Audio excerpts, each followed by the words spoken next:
everyone, how are you all? Okay, very good. I hope all of you are fine at your homes. So today we are going to study a new chapter. So now I will show you a clip from a movie and you have to tell me which movie it is. Okay?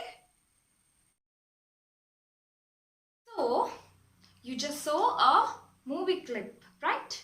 So can you tell me which movie it is? Yes, very good. It is the movie Three Idiots, a Hindi movie. And do you know what is the story? Yes, the story is about three friends. And today we are going to study a similar kind of chapter. A chapter which is about three friends. So, before that, can you tell me what do we call a group of three people? Any guesses? Yes, very good. We call a group of three people trio, a trio. So, today we are going to study about a group of three friends and what we call them? A group of three friends. Yes, we call them a trio and that is itself the name of the chapter. It is the trio. I hope the board is clear to you. So, the name of our chapter is the trio and do you know who is the author? The author of this chapter is R.K. Narayanan. Do you know who R.K. Narayanan is? Yes, he is a very famous Indian English author. He is an Indian author who writes in English, who used to write in English. So, today's chapter is the trio which is written by R.K. Narayanan. The trio is an extract taken from R.K. Narayanan's famous book Swami and His Friends. It is the second chapter of the book Swami and His Friends. And do you know what R.K. Narayanan is famous? He made a place very famous. Do you know which place it is? Yes, very good. The name of that place is Malgudi. And this story also takes place in Malgudi. Malgudi is the famous fictional town created by R.K. Narayanan in his works. So, today we are going to study an extract from R.K. Narayanan's Swami and His Friends, second chapter, the trio. So, are you ready? Okay, very good. So, now I want you to take out your textbooks. All of you take out your textbooks and start reading the first 4 paragraphs of the chapter The Trio by R.K. Narayanan. So start reading it fastly. And while you read it, if you see any word which you don't know the meaning of, underline it. So start reading. So I believe all of you are done with your reading. Are you? Okay, very good. So have you found any difficult words which meaning you don't know? Oh, now you tell me which are those words and I will be writing it on the board for you. So one by one tell me which are those words. Okay, the word sandbank. Any other word? Okay, the word glistening. Then any other words? The word aloof. Then any other? The word bows. So, have you found any other difficult words? The word gliding. So, is that all? Have you found any other words? The word slauntered. Then any other word? The word jab. So, these are the words that you found difficult or you don't know the meaning of while reading the passage. So now we will be looking at the meaning of this word one by one. So what is the first word? Sandbanks. I will be showing you a picture. Look at the picture. So what do you see in the picture? You see a river, the river side and the sand and the water and all, right? So the meaning of the word sandbank is a raised area of sand below the surface of sea or river that can be seen when the water level is low. It is covered by water, but a tiny amount of water is there. The depth is not too much, and yet you can see the sand below the water. That area is called sandbanks. So now let's look at the next word, glistening. I will show you another picture, and I want you, all of you, to look at the picture and try to understand the meaning of the word glistening from it. Look at this picture. In this picture, we can see the water is glistening. So what could it mean? From the picture and the context, can you decipher the meaning of the word glistening? Yes, very good. The word glistening means to shine. It means shining. Now, let's move on to the next word, which is aloof. Now, I will show you a picture from a movie, and I want you to look at it and try to understand the meaning of the word aloof from the picture as well as the context that I will give you. Look at this picture. What can you see in the picture? You can see a movie actor named Innocent, and look at his expression. What do you feel about his expression? How is he looking at other people? He's looking in a very aloof manner. He is not bothered by anything around him. So, what do you think the word aloof could mean from this context? The word aloof means not friendly or interested. It means not friendly or interested. Now, let's look into the next word, bows. I will show you a picture. Now, look at this picture. What do you think? This is the picture of a bow. So, what could the word bow mean?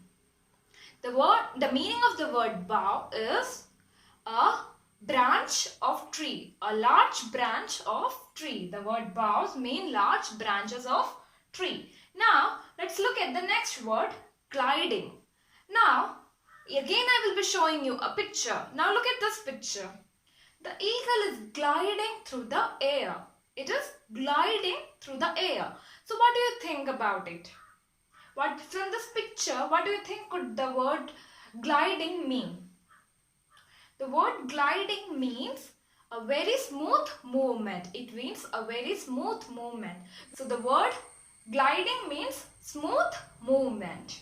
Now, the next word, sauntered. It is a way of walking. So, this is a word which is used to describe the movement of a person. How else can you describe? He walked briskly, fastly. Then what else? He was walking in a very slow pace. Then what else? He sauntered in. Therefore, the word sauntered means it is used to refer to the movement of a person.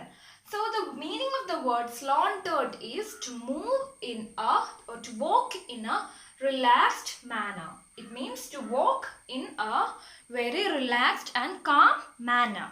Now, let's look at the last word, jab. Just look at it. I jabbed the board. I jabbed the board. What am I doing? I just poked the board with my finger with the marker. The word jab means to poke. It means poking something with a pointed object. It means poking something with a pointed object. So, I hope all of these words are clear to you. I hope their words and their meaning are clear to you.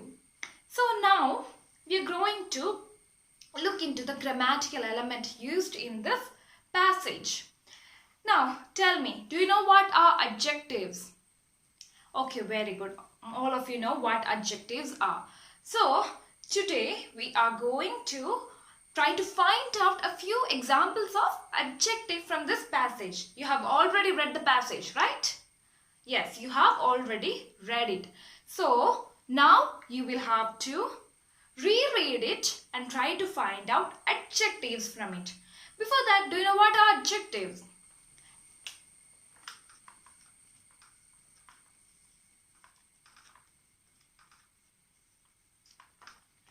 Adjectives are a part of speech. And what does it essentially do? What is the function of an adjective? Yes, very good. It modifies a noun. What do you mean by modifies a noun? It essentially describes the noun. So, like you can say a rose, right? The rose is a noun here. And in order to specify it or describe it, you can say red rose, yellow rose. You're specifying it, right? You're describing the noun here. So that is the duty or the function of adjective. It modifies us or describes a noun. So we can say that it is a describing word. An adjective is a describing word. Now you try to find out examples of adjective from the passage that you have already read. You have go on. So have you found any examples? You have found it. Very good. So now you tell me which are they. Very good. Distinguished visitor is a adjective. And which word is the adjective here? The word distinguished, and the word noun is visitor. And you know, the adjective and the noun usually comes together. The noun is the adjective is always followed by the noun. In most cases, that is the way an adjective is followed by the noun, the word which it is describing or its referent. Now tell me other examples. Very good. The word fur cap. The cap is the noun and the fur, the nature of it is made up of fur. So that is the adjective here. And what else? Tell me what other examples have you found in the passage? Okay, so the other example is evening crowd. The crowd is the noun here, and evening describes the time which this crowd comes. So the word evening crowd is in that the phrase, the word evening is the adjective. Then what else? Okay, very good. Wonderful. Court, right. Here the word court is the noun and the nature, how it looks or how it feels. The word wonderful is the adjective. So I hope all of you understood or got familiar with adjective, and you can write a few examples by yourself. Now we will be moving on. Now I am going to read the text for you. I will be reading the first 4 paragraphs for you, and I want all of you to listen carefully. Okay? The trio. River Sarayu was the pride of Malgudi. It was 10 minutes' walk from Ailman Street, the last street of the town. Chiefly occupied by oilmongers, its sandbanks were the evening resort of all the people of the town. The municipal resident took any distinguished visitor to the top of the town hall and proudly pointed to him Sarayu in moonlight, glistening like a silver belt across the north. The usual evening crowd was on the sand. Swaminathan and Mani sat aloof on a river step with their legs dangling in water. The peepal branches overhanging the rivers rested pleasantly. A light breeze played about the boughs and scattered stray leaves on the gliding stream below.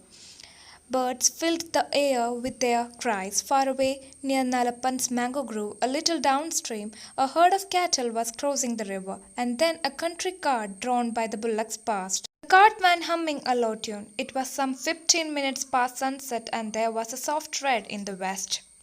"The water runs very deep here, doesn't it?" Mani asked. "Yes, why?" "I'm going to bring Rajam here, bundle him up, and throw him into the river." Rajam was a fresh arrival in the first.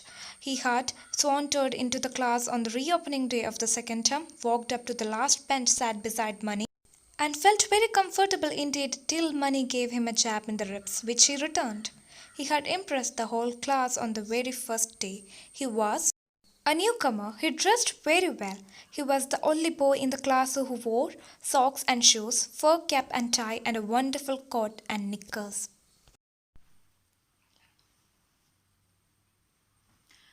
Were you listening carefully while I read it?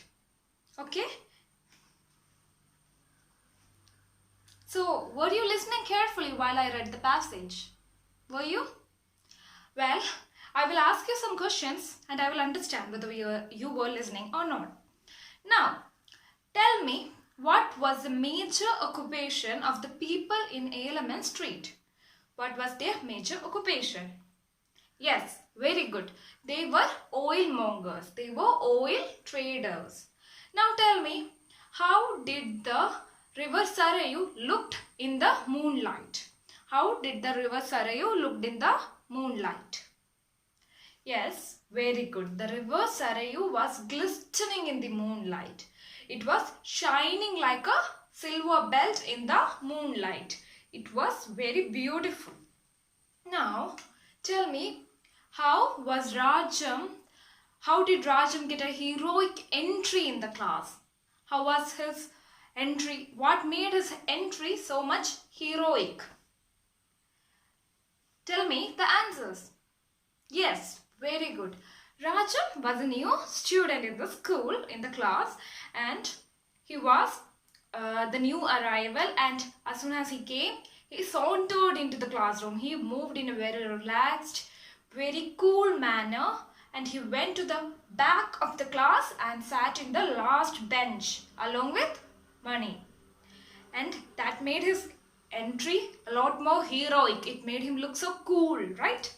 Now, tell me, how was Rajam's attire or dress different from that of other students? Tell me, how was it different from that of other students? Yes, very good.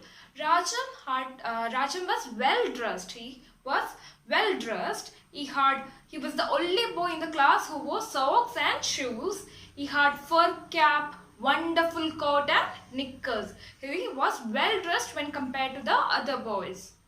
So, you were listening. Okay, very good. Now, I want all of you to prepare a profile of the author R.K. Narayanan.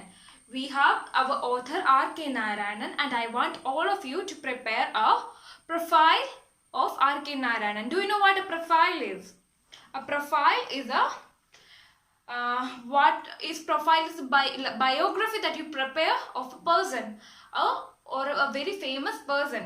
It should include, a good profile should include or should be following certain instructions or certain rules. I will tell you which are these instructions or that has to be followed while preparing a profile, and based on that you should prepare a profile. Okay? So, on the board I have written a few indicators of a good profile. Now let's look at what these are. It should include the personal details of the person of whom you are writing about, of whose profile you are creating. Then what else? It should include his or her contributions, how they have contributed to a certain field. If they are scientists, what are their discoveries? If they are an author, what are their main works? If he or she is a famous actor or cricketer, their movies, or how they have contributed in their specific field. Then what else? It should include his or her achievement. You should also state how they have been awarded for their contribution in their field, how they have been awarded by others or by the country for their specific contributions. So these are the indicators of a good profile. You should always include the personal detail, his or her contributions, and his or her achievement. And when you write a profile, you should always give a title to it. The person's name should be included, should be the title. So, I want all of you to prepare a profile of your own about R.K. Narayanan in your notebooks. So, this is the profile that I created of R.K. Narayanan. Let me read it to you. Profile R.K. Narayanan. R.K. Narayanan was an Indian writer known for his works set in the fictional South Indian town of Malgudi. He was born on 10th October 1906. His most notable works are Swami and Friends and The Guide. Narayanan won numerous accolades for his literary works such as Sahitya Academy Award, Padma Bhushan and Padma Vibhushan. So, now that you have seen the profile, I hope it's clear to you. Now, prepare a profile of R.K. Narayanan on your own. We are going to wind up today's class, and before that, I want to give you a homework. Make sure when you come next day for the next class, you are done with your homework. You should complete it. Your homework is to write a description of an evening by the river Sarayu. You have to prepare a description of an evening by the riverside of river Sarayu. I hope all of you will complete it. So, until we meet in the next class, have a good day. Thank you.